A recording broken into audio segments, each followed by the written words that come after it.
Hi friends, welcome to Chettiar kitchen. இன்றைக்கி எங்கள் கிச்சனில் செட்டிநாட்டு ஸ்பெஷல் வெண்டைக்காய் மண்டி செஞ்சு காமிக்க போகிறேன். செட்டிநாட்டில் எந்த ஃபங்க்ஷன்னாலும் இந்த மண்டி கட்டாயமாக செய்வாங்க. இது ரொம்ப நல்லாயிருக்கும்.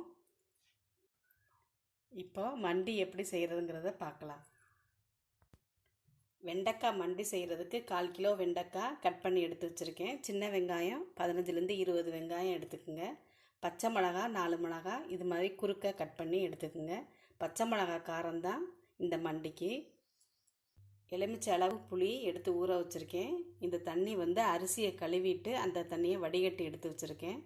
இட்லிக்கோ சாதத்துக்கோ அரிசி எடுக்கும்போது அதில் கொஞ்சம் தண்ணி சேர்த்து நல்லா களைஞ்சிட்டு அந்த தண்ணியை வடிகட்டி எடுத்து வச்சுக்கோங்க. மண்டிக்கு டேஸ்ட்டே இந்த கழனி தண்ணி தான். இது உடம்புக்கு நல்லதும் கூட. இப்போ மண்டி செய்ய ஆரம்பிச்சிடலாம். வாணலியில் ஒரு 2 டேபிள் ஸ்பூன் அளவு எண்ணெய் ஊற்றிக்கிங்க. அதில் 1 ஸ்பூன் கடுகு, 1/2 ஸ்பூன் அளவு வெந்தயம் போட்டு தாளிச்சுக்கலாம். கடுகும் வெந்தயமும் பொரிஞ்சதும் கருவேப்பிலை சேர்த்துட்டேன்.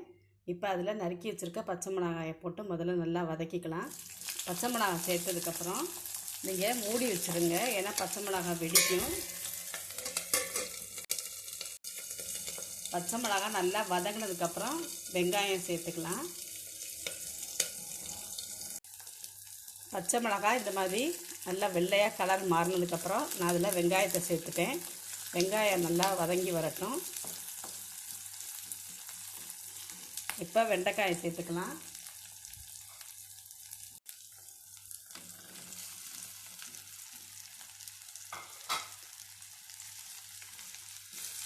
வெண்டைக்காயை சேர்த்து நல்லா வதக்கி விட்டுருங்க. அதில் லேசாக நம்ம உப்பு சேர்த்துக்கலாம்.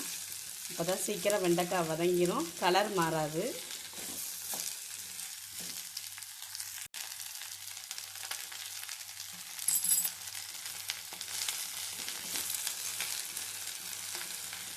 இடையில நல்லா கிளறி விட்டுக்கிட்டே இருங்க.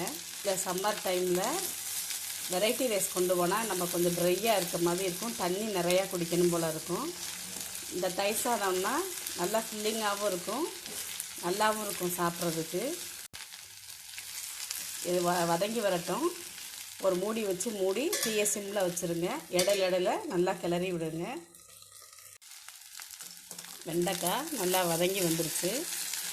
இந்த வெண்டைக்காய் மண்டியோட கொண்டக்கடலை வேணால் வேக வச்சு சேர்த்துக்கலாம். மொச்சை அதையும் ஊற வச்சு வேக வச்சு சேர்த்துக்கலாம். நல்லா வதக்கியாச்சு. இப்போ கரைச்சி வச்சுருக்க புளி தண்ணீரை சேர்த்துக்கலாம்.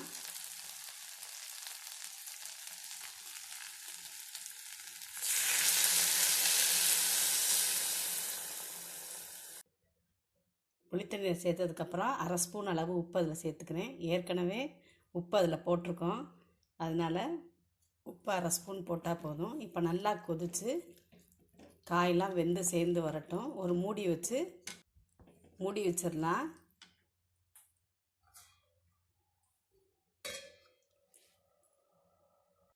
வெண்டைக்காய் மண்டி ரெடி ஆயிடுச்சான்னு பார்க்கலாம். நல்லா கொதித்து வெண்டைக்காய் நல்லா வெந்து வந்துருச்சு. இறக்க போகிற சமயத்தில் ஒரு 1/2 ஸ்பூன் அளவு சர்க்கரை, நாட்டு சர்க்கரை அதில் சேர்த்து. இது டேஸ்ட்டுக்காக தான், சேர்த்தா கொஞ்சம் மண்டி நல்லா டேஸ்ட்டாக இருக்கும். நல்லா திக்காக வந்துருச்சு பாருங்கள். இந்த மண்டி அரிசி களைஞ்ச தண்ணியை சேர்க்கறதுனால தான் இது நல்லா இவ்வளோ டேஸ்ட்டாக வரும், நல்லா திக்காகவும் வரும். இந்த ஸ்டேஜில் நம்ம இறக்கிக்கலாம்.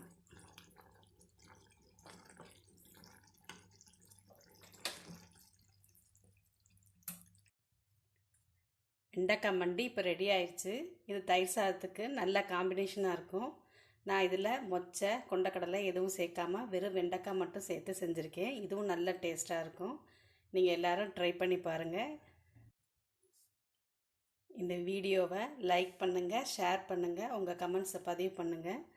மறக்காமல் செட்டியார் கிச்சனுக்கு சப்ஸ்கிரைப் பண்ணுங்கள். தேங்க்யூ.